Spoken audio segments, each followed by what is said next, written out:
ಓಂ ಗಂ ಗಣಪತಯೇ ನಮಃ. ಹಾಯ್ ಹಲೋ ನಮಸ್ಕಾರ. Welcome to spiritual vibes YouTube channel.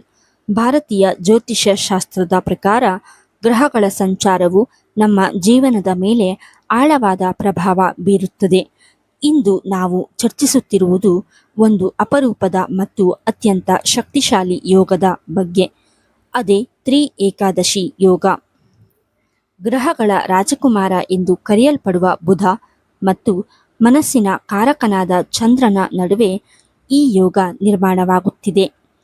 ಈ ವಿಶೇಷ ಘಟನೆಯು 2026ರ ಮಾರ್ಚ್ 21ರಿಂದ ಆರಂಭವಾಗಿದ್ದು, ಪ್ರಮುಖವಾಗಿ 3 ರಾಶಿಗಳ ಜಾತಕದ ಮೇಲೆ ಅಮೃತ ಗಳಿಗೆಯನ್ನು ತರಲಿದೆ. ಈ ರಾಶಿಗಳು ಯಾವುವು? ನಿಮ್ಮ ಜೀವನದಲ್ಲಿ ಎಂತಹ ಬದಲಾವಣೆಗಳಾಗಲಿವೆ? ಈ ಎಲ್ಲದರ ಬಗ್ಗೆ ಸಂಪೂರ್ಣ ಮಾಹಿತಿಯನ್ನು ಈ ವಿಶೇಷ ವಿಡಿಯೋದಲ್ಲಿ ತಿಳಿಯೋಣ. ವಿಡಿಯೋವನ್ನು ಕೊನೆಯವರೆಗೂ ನೋಡಿ. ಸ್ನೇಹಿತರೆ, ಜ್ಯೋತಿಷ್ಯದಲ್ಲಿ ಯೋಗ ಎಂದರೆ ಗ್ರಹಗಳ ಒಂದು ನಿರ್ದಿಷ್ಟ ಜೋಡಣೆ. ಇಲ್ಲಿ ತ್ರಿ ಎಂದರೆ 3 ಮತ್ತು ಏಕಾದಶಿ ಎಂದರೆ 11. ಅಂದರೆ 2 ಗ್ರಹಗಳು ಪರಸ್ಪರ 3 ಮತ್ತು 11ನೇ ಮನೆಯ ಸಂಬಂಧವನ್ನು ಹೊಂದಿದಾಗ ಈ ತ್ರಿ ಏಕಾದಶಿ ಯೋಗ ಜನ್ಮ ತಾಳುತ್ತದೆ. ಇದು ಅತ್ಯಂತ ಮಂಗಳಕರ ಯೋಗಗಳಲ್ಲಿ ಒಂದು. ಏಕೆಂದರೆ 3ನೇ ಮನೆ ಪರಾಕ್ರಮ ಮತ್ತು ಪ್ರಯತ್ನವನ್ನು ಸೂಚಿಸಿದರೆ 11ನೇ ಮನೆ ಲಾಭ ಮತ್ತು ಸಿದ್ಧಿಯನ್ನು ಸೂಚಿಸುತ್ತದೆ. ಅಂದರೆ ನೀವು ಮಾಡುವ ಸಣ್ಣ ಪ್ರಯತ್ನವು ದೊಡ್ಡ ಲಾಭವಾಗಿ ಬದಲಾಗುವ ಸಮಯವಿದು. ಚಂದ್ರನು ಮಾರ್ಚ್ 21ರಂದು ಮೀನರಾಶಿಯನ್ನು ಬಿಟ್ಟು ಮೇಷರಾಶಿಗೆ ಪ್ರವೇಶಿಸಿದ್ದಾನೆ. ಇದೇ ಸಮಯದಲ್ಲಿ ಬುಧ ದೇವನು ಕುಂಭರಾಶಿಯಲ್ಲಿ ವಿರಾಜಮಾನನಾಗಿದ್ದಾನೆ. ಕುಂಭದಲ್ಲಿರುವ ಬುಧನಿಗೆ ಚಂದ್ರನು 3ನೇ ಮನೆಯಲ್ಲಿದ್ದಾನೆ. ಮೇಷದಲ್ಲಿರುವ ಚಂದ್ರನಿಗೆ ಬುಧನು 11ನೇ ಮನೆಯಲ್ಲಿದ್ದಾನೆ. ಈ ಅಪರೂಪದ 3-11ರ ಸಂಬಂಧವೇ ತ್ರಿ ಏಕಾದಶಿ ಯೋಗ. ಇದು ಬ್ರಹ್ಮಾಂಡದಲ್ಲಿ ಸಕಾರಾತ್ಮಕ ಶಕ್ತಿಯ ಹರಿವನ್ನು ಹೆಚ್ಚಿಸಿದೆ. ಬುಧ ಮತ್ತು ಚಂದ್ರನ ಮಿಲನದ ಮಹತ್ವ. ಈ ಯೋಗದಲ್ಲಿ ಪಾಲ್ಗೊಂಡಿರುವ ಗ್ರಹಗಳು ಸಾಮಾನ್ಯವಲ್ಲ. ಬುಧ ಮತ್ತು ಚಂದ್ರ ಇಬ್ಬರು ನಮ್ಮ ದೈನಂದಿನ ಜೀವನದ ಮೇಲೆ ನೇರ ಪ್ರಭಾವ ಬೀರುವವರು. ಬುಧ ಎಂದರೆ ಬುದ್ಧಿವಂತಿಕೆ, ತರ್ಕ, ವ್ಯಾಪಾರ ಮತ್ತು ಮಾತುಗಾರಿಕೆ. ನಿಮ್ಮ ವ್ಯವಹಾರದಲ್ಲಿ ಲಾಭ ಬರಬೇಕಾದರೆ ಅಥವಾ ನೀವು ಸರಿಯಾದ ನಿರ್ಧಾರ ತೆಗೆದುಕೊಳ್ಳಬೇಕಾದರೆ ಬುಧನ ಅನುಗ್ರಹ ಬೇಕೇ ಬೇಕು. ಚಂದ್ರ ಎಂದರೆ ಮನಸ್ಸು, ಶಾಂತಿ ಮತ್ತು ದ್ರವ ರೂಪದ ಧನ. ಚಂದ್ರನು ಸ್ಥಿರವಾಗಿದ್ದರೆ ಮಾತ್ರ ನಾವು ಸುಖವಾಗಿರಲು ಸಾಧ್ಯ. ಸಮ್ಮಿಲನ. ಯಾವಾಗ ಬುದ್ಧಿ ಅಂದರೆ ಬುಧ ಮತ್ತು ಮನಸ್ಸು ಅಂದರೆ ಚಂದ್ರ ಈ ಯೋಗದ ಮೂಲಕ ಒಂದಾಗುತ್ತವೆಯೋ ಆಗ ಮನುಷ್ಯನಿಗೆ ಅಸಾಧ್ಯವಾದುದು ಯಾವುದೂ ಇಲ್ಲ. ನಿಮ್ಮ ಆಲೋಚನೆಗಳು ಕಾರ್ಯರೂಪಕ್ಕೆ ಬಂದು ಹಣಕಾಸಿನ ಲಾಭ ತಂದುಕೊಡುವ ಅದ್ಭುತ ಕ್ಷಣವಿದು. ಈ ಯೋಗದ ಪ್ರಭಾವ ಮತ್ತು ಫಲಿತಾಂಶ. ಈ ಯೋಗವು ಮುಖ್ಯವಾಗಿ ನಿಮ್ಮ ಜೀವನದ 3 ಆಯಾಮಗಳನ್ನು ಬದಲಿಸಲಿದೆ. ನಿರ್ಧಾರ ಶಕ್ತಿ. ಇಲ್ಲಿಯವರೆಗೆ ಗೊಂದಲದಲ್ಲಿದ್ದವರು ಈಗ ಸ್ಪಷ್ಟವಾದ ದಾರಿಯನ್ನು ಕಂಡುಕೊಳ್ಳುತ್ತಾರೆ. ಆರ್ಥಿಕ ಸುಧಾರಣೆ. 11ನೇ ಮನೆಯ ಲಾಭದ ಪ್ರಭಾವದಿಂದಾಗಿ ಬಾಕಿ ಉಳಿದ ಹಣ ಕೈ ಸೇರುತ್ತದೆ. ಸಂವಹನ. ನಿಮ್ಮ ಮಾತುಗಳಲ್ಲಿ ಒಂದು ರೀತಿಯ ಆಕರ್ಷಣೆ ಮತ್ತು ಪ್ರಭಾವ ಮೂಡುತ್ತದೆ. ಇದರಿಂದ ಕಚೇರಿ ಅಥವಾ ವ್ಯವಹಾರದಲ್ಲಿ ವಿಜಯ ನಿಮ್ಮದಾಗುತ್ತದೆ. ಹಾಗಾದರೆ ಈ ವಿಶ್ವವ್ಯಾಪಿ ಬದಲಾವಣೆಯ ಲಾಭ ಪಡೆಯುತ್ತಿರುವ ಆ 3 ಅದೃಷ್ಟದ ರಾಶಿಗಳು ಯಾವುವು? ಬನ್ನಿ ಒಂದೊಂದಾಗಿ ವಿವರವಾಗಿ ನೋಡೋಣ. ಮೇಷರಾಶಿ. ಸುವರ್ಣ ಕಾಲದ ಆರಂಭ. ನಮ್ಮ ಪಟ್ಟಿಯಲ್ಲಿರುವ ಮೊದಲ ಮತ್ತು ಅತ್ಯಂತ ಪ್ರಭಾವಶಾಲಿ ರಾಶಿ ಎಂದರೆ ಅದು ಮೇಷರಾಶಿ. ಮೇಷರಾಶಿಯವರಿಗೆ ಈ ತ್ರಿ ಏಕಾದಶಿ ಯೋಗವು ಒಂದು ಸುವರ್ಣ ಕಾಲ ಎನ್ನಬಹುದು. ಏಕೆ ಗೊತ್ತಾ?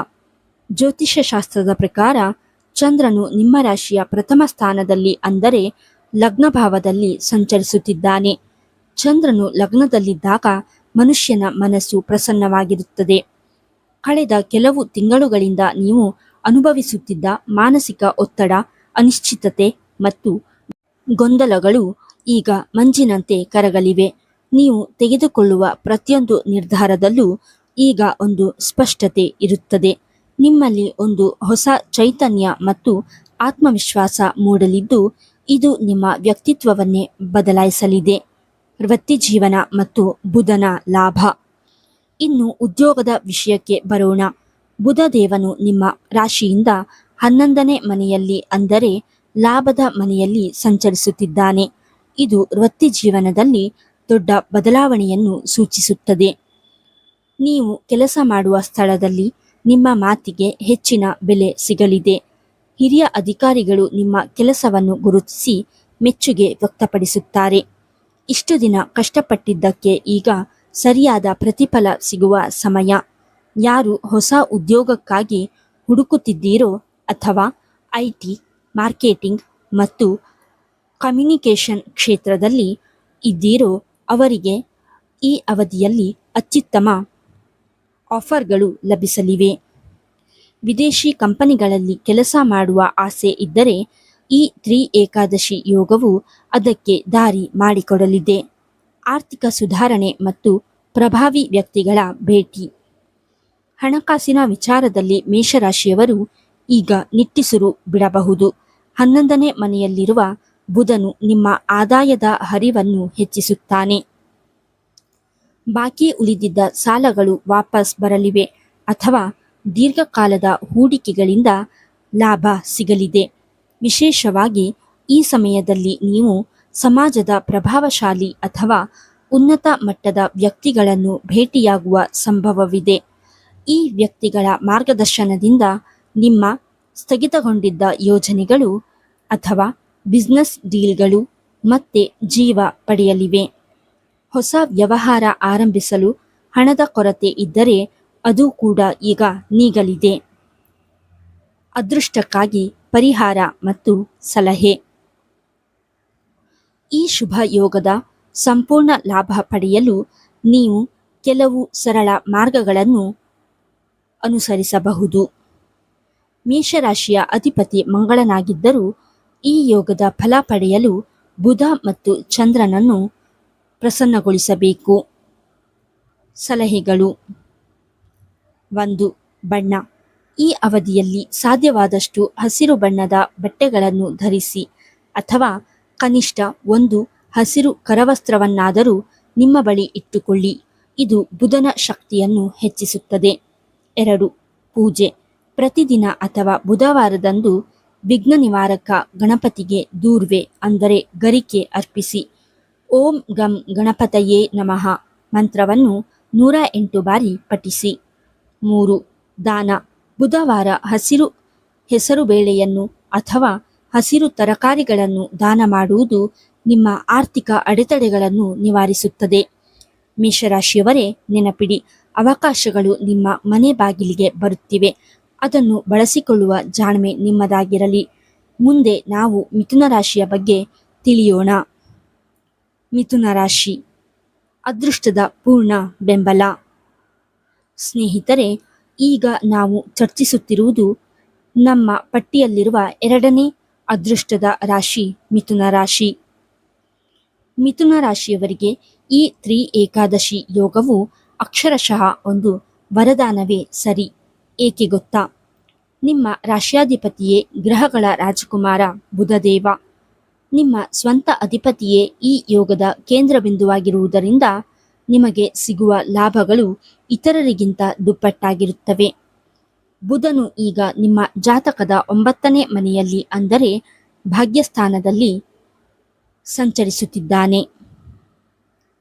ಇದರರ್ಥ ಅದೃಷ್ಟವು ಈಗ ನಿಮ್ಮ ಬೆನ್ನಿಗಿದೆ. ನೀವು ಮಾಡುವ ಸಣ್ಣ ಪ್ರಯತ್ನಗಳಿಗೂ ಅದೃಷ್ಟದ ಸಾಥ್ ಸಿಕ್ಕಿ ದೊಡ್ಡ ಮಟ್ಟದ ಯಶಸ್ಸು ನಿಮ್ಮದಾಗಲಿದೆ. ವೃತ್ತಿ ಮತ್ತು ಲಾಭದ ಯೋಗ. ಇನ್ನು ಚಂದ್ರನ ಸ್ಥಿತಿಯನ್ನು ನೋಡುವುದಾದರೆ ಆತ ನಿಮ್ಮ ರಾಶಿಯಿಂದ 11ನೇ ಮನೆಯಲ್ಲಿ ಅಂದರೆ ಲಾಭಸ್ಥಾನದಲ್ಲಿ ನೆಲೆಸಲಿದ್ದಾನೆ. ಭಾಗ್ಯಸ್ಥಾನದಲ್ಲಿ ಬುಧ ಮತ್ತು ಲಾಭಸ್ಥಾನದಲ್ಲಿ ಚಂದ್ರ. ಈ ಜೋಡಣೆ ಅಪರೂಪದಲ್ಲಿ ಅಪರೂಪ. ಉದ್ಯೋಗಿಗಳಿಗೆ ಇದು ಅತ್ಯಂತ ಸಕಾರಾತ್ಮಕ ಸಮಯ. ನಿಮ್ಮ ಕೆಲಸದ ಸ್ಥಳದಲ್ಲಿ ಹಿರಿಯ ಅಧಿಕಾರಿಗಳು ಮತ್ತು ಸಹೋದ್ಯೋಗಿಗಳು ನಿಮ್ಮ ಆಲೋಚನೆಗಳನ್ನು ಮುಕ್ತವಾಗಿ ಒಪ್ಪಿಕೊಳ್ಳುತ್ತಾರೆ. ವಿಶೇಷವಾಗಿ ನಾಳೆ ಮಿಥುನ ರಾಶಿಯವರಿಗೆ ನಿಮ್ಮ ಪ್ರತಿಸ್ಪರ್ಧಿಗಳು ಸಹ ಅನಿರೀಕ್ಷಿತವಾಗಿ ಸಹಾಯ ಮಾಡಬಹುದು. ಇದರಿಂದಾಗಿ ನಿಮ್ಮ ಸ್ಥಗಿತಗೊಂಡಿದ್ದ ಅಥವಾ ಅರ್ಧಕ್ಕೆ ನಿಂತಿದ್ದ ಕೆಲಸಗಳು ಯಾವುದೇ ಅಡೆತಡೆಯಿಲ್ಲದೆ ಪೂರ್ಣಗೊಳ್ಳುತ್ತವೆ. ಶಿಕ್ಷಣ ಮತ್ತು ವಿದ್ಯಾರ್ಥಿಗಳ ಯಶಸ್ಸು. ಈ ವಿಭಾಗವನ್ನು ವಿದ್ಯಾರ್ಥಿಗಳು ಬಹಳ ಗಮನವಿಟ್ಟು ಕೇಳಬೇಕು. ವಿಶೇಷವಾಗಿ ಬ್ಯಾಂಕಿಂಗ್, ರೈಲ್ವೆ ಅಥವಾ ಯಾವುದೇ ಸರ್ಕಾರಿ ಹುದ್ದೆಗಳಿಗಾಗಿ ಸ್ಪರ್ಧಾತ್ಮಕ ಪರೀಕ್ಷೆ ಬರೆಯುತ್ತಿರುವ ಮಿಥುನ ರಾಶಿಯವರಿಗೆ ಇದು ಗೋಲ್ಡನ್ ಪೀರಿಯಡ್. ಬುಧನು ಬುದ್ಧಿವಂತಿಕೆಯ ಕಾರಕ. ಆತ ಭಾಗ್ಯಸ್ಥಾನದಲ್ಲಿರುವುದರಿಂದ ನಿಮ್ಮ ಏಕಾಗ್ರತೆ ಮತ್ತು ನೆನಪಿನ ಶಕ್ತಿ ಹೆಚ್ಚಾಗಲಿದೆ. ಕಷ್ಟಕರವಾದ ವಿಷಯಗಳನ್ನು ಸಹ ನೀವು ಸುಲಭವಾಗಿ ಅರ್ಥ ಮಾಡಿಕೊಳ್ಳುವಿರಿ. ಸಂದರ್ಶನಗಳಲ್ಲಿ ನಿಮ್ಮ ಮಾತುಗಾರಿಕೆಯಿಂದ ನೀವು ಎಲ್ಲರ ಮನ ಗೆಲ್ಲುವಿರಿ. ಉನ್ನತ ಶಿಕ್ಷಣಕ್ಕಾಗಿ ವಿದೇಶಕ್ಕೆ ಹೋಗುವ ಪ್ರಯತ್ನದಲ್ಲಿದ್ದರೆ ಈಗ ಸಕಾರಾತ್ಮಕ ಉತ್ತರ ಸಿಗಲಿದೆ. ಆರೋಗ್ಯ ಮತ್ತು ಕುಟುಂಬದಲ್ಲಿ ಸಂತಸ. ಕಳೆದ ಕೆಲವು ದಿನಗಳಿಂದ ಆರೋಗ್ಯದ ವಿಚಾರದಲ್ಲಿ ಕಿರಿಕಿರಿ ಅನುಭವಿಸುತ್ತಿದ್ದ ಮಿಥುನ ರಾಶಿಯವರಿಗೆ ಈಗ ದೊಡ್ಡ ರಿಲೀಫ್ ಸಿಗಲಿದೆ. ಹಳೆಯ ದೀರ್ಘಕಾಲದ ಕಾಯಿಲೆಗಳಿಂದ ನೀವು ಚೇತರಿಸಿಕೊಳ್ಳುವಿರಿ. ಇದರಿಂದಾಗಿ ನೀವು ಮಾನಸಿಕವಾಗಿ ಮತ್ತು ಶಾರೀರಿಕವಾಗಿ ಹೆಚ್ಚು ಉತ್ಸಾಹದಿಂದ ಇರುತ್ತೀರಿ. ಮನೆಯಲ್ಲಿ ಯಾವುದಾದರೂ ಶುಭ ಕಾರ್ಯಗಳು ನಡೆಯುವ ಸಾಧ್ಯತೆ ಇದೆ ಅಥವಾ ಅತಿಥಿಗಳ ಆಗಮನದಿಂದ ಕುಟುಂಬದಲ್ಲಿ ಸಂಭ್ರಮದ ವಾತಾವರಣ ನೆಲೆಸಲಿದೆ. ಹಣಕಾಸಿನ ಮುಗ್ಗಟ್ಟು ದೂರವಾಗಿ ಮನೆಯಲ್ಲಿ ಸಂಪತ್ತು ವೃದ್ಧಿಯಾಗುವ ಚಿಹ್ನೆಗಳು ಕಾಣುತ್ತಿವೆ. ವಿಶೇಷ ಪರಿಹಾರ ಮತ್ತು ಸಲಹೆ. ಮಿಥುನ ರಾಶಿಯವರೇ, ಈ ಯೋಗದ ಫಲವನ್ನು ಇನ್ನೂ ಹೆಚ್ಚಿಸಿಕೊಳ್ಳಲು ನೀವು ಈ ಕೆಳಗಿನ ಕೆಲಸವನ್ನು ಮರೆಯದೆ ಮಾಡಿ. ಸಲಹೆ: ಬುಧವಾರದ ದಿನ ಹಸಿರು ಬಣ್ಣದ ಹೆಸರು ಬೇಳೆಯನ್ನು ದಾನ ಮಾಡಿ. ದೇವಸ್ಥಾನಕ್ಕೆ ನೀಡಬಹುದು ಅಥವಾ ಬಡವರಿಗೆ ನೀಡಬಹುದು. ಇದರೊಂದಿಗೆ ಹಸಿರು ಬಣ್ಣದ ಬಟ್ಟೆ ಧರಿಸುವುದು ಅಥವಾ ವಿಷ್ಣು ಸಹಸ್ರನಾಮವನ್ನು ಕೇಳುವುದು ನಿಮ್ಮ ಅದೃಷ್ಟದ ಬಾಗಿಲನ್ನು ಮತ್ತಷ್ಟು ಅಗಲವಾಗಿ ತೆರೆಯುವಂತೆ ಮಾಡುತ್ತದೆ. ಭಾಗ್ಯೋದಯದ ಈ ಕ್ಷಣವನ್ನು ಕಳೆದುಕೊಳ್ಳಬೇಡಿ. ಮುಂದೆ ನಾವು ಕುಂಭರಾಶಿಯವರ ಸ್ಥಿತಿ ಹೇಗಿರಲಿದೆ ಎಂದು ನೋಡೋಣ. ಕುಂಭರಾಶಿ: ಜ್ಞಾನ ಮತ್ತು ಗೌರವದ ಸಮಯ. ಸ್ನೇಹಿತರೆ, ನಮ್ಮ ಪಟ್ಟಿಯಲ್ಲಿರುವ ಕೊನೆಯ ಮತ್ತು ಅಷ್ಟೇ ಪ್ರಭಾವಶಾಲಿ ರಾಶಿ ಎಂದರೆ ಅದು ಕುಂಭರಾಶಿ. ಕುಂಭರಾಶಿಯವರಿಗೆ ಈ ಏಕಾದಶಿ ಯೋಗವು ಬೌದ್ಧಿಕ ಕ್ರಾಂತಿಯನ್ನೇ ಮಾಡಲಿದೆ ಎನ್ನಬಹುದು. ಪ್ರಸ್ತುತ ಗ್ರಹಗಳ ರಾಜಕುಮಾರನಾದ ಬುಧನು ನಿಮ್ಮದೇ ರಾಶಿಯಲ್ಲಿ ಅಂದರೆ ಲಗ್ನಭಾವದಲ್ಲಿ ಸಂಚರಿಸುತ್ತಿದ್ದಾನೆ. ಬುಧನು ನಿಮ್ಮ ರಾಶಿಯಲ್ಲಿರುವುದರಿಂದ ನಿಮ್ಮ ಆಲೋಚನಾ ಶಕ್ತಿ ಅತ್ಯಂತ ತೀಕ್ಷ್ಣವಾಗಲಿದೆ. ಸಂಕೀರ್ಣವಾದ ಸಮಸ್ಯೆಗಳಿಗೂ ನೀವು ಸುಲಭವಾಗಿ ಪರಿಹಾರ ಕಂಡುಕೊಳ್ಳುವಿರಿ. ಈಗ ಚಂದ್ರನ ಶುಭ ದೃಷ್ಟಿಯು ಸೇರಿರುವುದರಿಂದ ನಿಮ್ಮ ವಿಚಾರಗಳು ಕೇವಲ ಯೋಚನೆಗಳಾಗಿ ಉಳಿಯದೆ ಕಾರ್ಯರೂಪಕ್ಕೆ ಬರಲಿವೆ. ಸಮಾಜದಲ್ಲಿ ನಿಮ್ಮ ಗೌರವ ಮತ್ತು ಪ್ರತಿಷ್ಠೆ ಹೆಚ್ಚಾಗಲಿದ್ದು, ಜನರು ನಿಮ್ಮ ಸಲಹೆಯನ್ನು ಕೇಳಿ ಪಡೆಯುವ ಕಾಲವಿದು. ವ್ಯಾಪಾರ ವೃದ್ಧಿ ಮತ್ತು ಲಾಭದಾಯಕ ಪ್ರಯಾಣ. ಇನ್ನು ವ್ಯಾಪಾರ ಮತ್ತು ವೃತ್ತಿಜೀವನಕ್ಕೆ ಬರೋಣ. ಈ ಯೋಗದ ಪ್ರಭಾವದಿಂದ ವ್ಯಾಪಾರಸ್ಥರಿಗೆ ಹೊಸ ಆಯಾಮಗಳು ತೆರೆದುಕೊಳ್ಳಲಿವೆ. ನೀವು ವ್ಯಾಪಾರ ವಿಸ್ತರಣೆಗಾಗಿ ಮಾಡುತ್ತಿರುವ ದೂರದ ಪ್ರಯಾಣಗಳು ಈಗ ದೊಡ್ಡ ಮಟ್ಟದ ಆರ್ಥಿಕ ಲಾಭವನ್ನು ತಂದುಕೊಡಲಿವೆ. ಉದ್ಯೋಗಸ್ಥರಿಗೆ ಕಚೇರಿಯಲ್ಲಿ ಹೊಸ ಜವಾಬ್ದಾರಿಗಳು ಅಥವಾ ಅಧಿಕಾರ ಲಭಿಸುವ ಸಾಧ್ಯತೆ ಇದೆ. ನಿಮ್ಮ ಕಠಿಣ ಪರಿಶ್ರಮಕ್ಕೆ ತಕ್ಕಂತೆ ಬಡ್ತಿ ಅಥವಾ ವೇತನ ಏರಿಕೆಯ ಶುಭ ಸುದ್ದಿ ಕೇಳುವಿರಿ. ಸರ್ಕಾರಿ ಕೆಲಸಗಳಿಗೆ ಸಂಬಂಧಿಸಿದಂತೆ ಧನಾತ್ಮಕ ಫಲಿತಾಂಶಗಳು ನಿಮ್ಮದಾಗಲಿವೆ. ವೈವಾಹಿಕ ಜೀವನ ಮತ್ತು ಸಂಬಂಧಗಳ ಮಾಧುರ್ಯ. ಕೌಟುಂಬಿಕ ಮತ್ತು ವೈವಾಹಿಕ ಜೀವನದ ದೃಷ್ಟಿಯಿಂದಲೂ ಕುಂಭರಾಶಿಯವರಿಗೆ ಇದು ಶುಭ ಸಮಯ. ಸತಿಪತಿಯರ ನಡುವೆ ಸಣ್ಣ ಪುಟ್ಟ ಭಿನ್ನಾಭಿಪ್ರಾಯಗಳಿದ್ದರೆ ಅವು ಈ ಅವಧಿಯಲ್ಲಿ ದೂರವಾಗಲಿವೆ. ಪರಸ್ಪರ ಸಾಮರಸ್ಯ ಮತ್ತು ಪ್ರೀತಿ ಹೆಚ್ಚಾಗಲಿದೆ. ಮನೆಗೆ ಬೇಕಾದ ಐಷಾರಾಮಿ ವಸ್ತುಗಳನ್ನು ಖರೀದಿಸುವ ಯೋಗವಿದೆ. ಇನ್ನು ಮನೆಯಲ್ಲಿರುವ ಅವಿವಾಹಿತರಿಗೆ ಕಂಕಣ ಭಾಗ್ಯ ಕೂಡಿ ಬರುವ ಸಂಭವವಿದೆ. ಸೂಕ್ತ ಸಂಬಂಧಗಳು ಈಗ ನಿಮ್ಮ ಮನೆ ಬಾಗಿಲಿಗೆ ಬರಲಿವೆ. ವಿಶೇಷ ಪರಿಹಾರ ಮತ್ತು ಸಲಹೆ. ಕುಂಭರಾಶಿಯವರೇ, ನಿಮ್ಮ ಈ ಸುಸಮಯವನ್ನು ಸದಾಕಾಲ ಉಳಿಸಿಕೊಳ್ಳಲು ಒಂದು ಸಣ್ಣ ಆಧ್ಯಾತ್ಮಿಕ ಅಭ್ಯಾಸವನ್ನು ಮಾಡುವುದು ಉತ್ತಮ. ಸಲಹೆ: ಪ್ರತಿದಿನ ಸಂಜೆ ಸೂರ್ಯಾಸ್ತದ ನಂತರ ಮನೆಯಲ್ಲಿರುವ ತುಳಸಿ ಗಿಡದ ಮುಂದೆ ಶುದ್ಧ ತುಪ್ಪದ ಅಥವಾ ಎಳ್ಳೆಣ್ಣೆಯ ದೀಪವನ್ನು ಹಚ್ಚಿ, ದೀಪ ಹಚ್ಚಿದ ನಂತರ ಶಾಂತವಾಗಿ ಕುಳಿತು ಓಂ ನಮೋ ನಾರಾಯಣಾಯ ಎಂಬ ಮಂತ್ರವನ್ನು ಕನಿಷ್ಠ 21 ಬಾರಿ ಪಠಿಸಿ.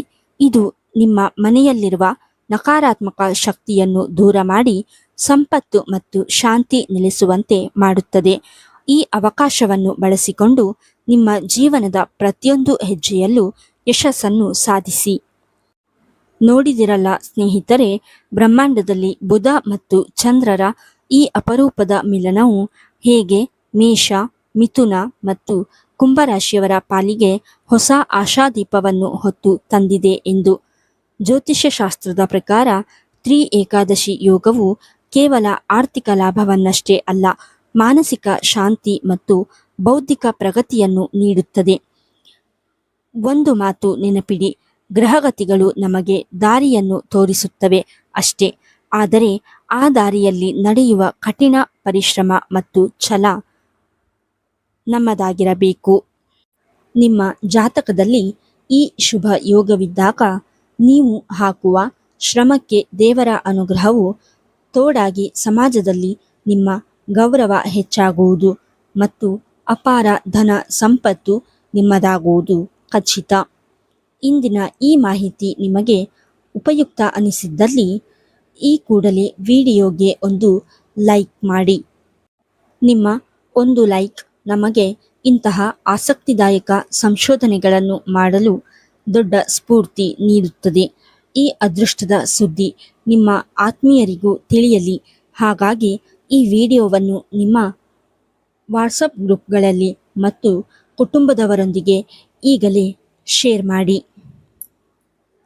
ನಿಮ್ಮ ರಾಶಿ ಯಾವುದು ಅಥವಾ ಈ ಯೋಗದ ಬಗ್ಗೆ ನಿಮಗೆ ಯಾವುದೇ ಸಂಶಯಗಳಿದ್ದರೆ ನಮಗೆ ಕಮೆಂಟ್ ಮೂಲಕ ತಿಳಿಸಿ.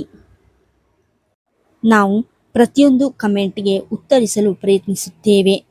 ನೀವು ಇನ್ನು ನಮ್ಮ ಸ್ಪಿರಿಚುವಲ್ ವೈಬ್ಸ್ ಕುಟುಂಬದ ಸದಸ್ಯರಾಗಿಲ್ಲದಿದ್ದರೆ ಕೆಳಗಿರುವ ಕೆಂಪು ಬಣ್ಣದ ಸಬ್ಸ್ಕ್ರೈಬ್ ಬಟನ್ ಒತ್ತಿ ಮತ್ತು ಪಕ್ಕದಲ್ಲಿರುವ ಬೆಲ್ ಐಕಾನ್ ಕ್ಲಿಕ್ ಮಾಡಿ. ಇದರಿಂದ ನಾವು ಪ್ರಕಟಿಸುವ 2026 2027 ವಾರ್ಷಿಕ ಭವಿಷ್ಯ ಮತ್ತು ಆಧ್ಯಾತ್ಮಿಕ ರಹಸ್ಯಗಳ ನೋಟಿಫಿಕೇಶನ್ ನಿಮಗೆ ಎಲ್ಲರಿಗಿಂತ ಮೊದಲು ತಲುಪುತ್ತದೆ. ಮುಂದಿನ ವಿಡಿಯೋದಲ್ಲಿ ಮತ್ತೊಂದು ಆಸಕ್ತಿದಾಯಕ ಜ್ಯೋತಿಷ್ಯದ ಗುಟ್ಟು ಮತ್ತು ಪರಿಹಾರಗಳೊಂದಿಗೆ ನಿಮ್ಮನ್ನು ಭೇಟಿಯಾಗುತ್ತೇನೆ. ಅಲ್ಲಿಯವರೆಗೆ ನಿಮ್ಮ ದಿನ ಸುಖಮಯವಾಗಿರಲಿ. ಆ ಭಗವಂತನ ಕೃಪೆ ನಿಮ್ಮ ಮೇಲೆ ಸದಾ ಇರಲಿ ಎಂದು ಪ್ರಾರ್ಥಿಸುತ್ತೇನೆ. ನಮ್ಮನ್ನು ಬೆಂಬಲಿಸುತ್ತಿರುವ ಪ್ರತಿಯೊಬ್ಬರಿಗೂ ಅನಂತ ಧನ್ಯವಾದಗಳು. ಲೋಕ ಸಮಸ್ತ ಸುಖಿನೋ ಭವಂತು. ನಮಸ್ಕಾರ.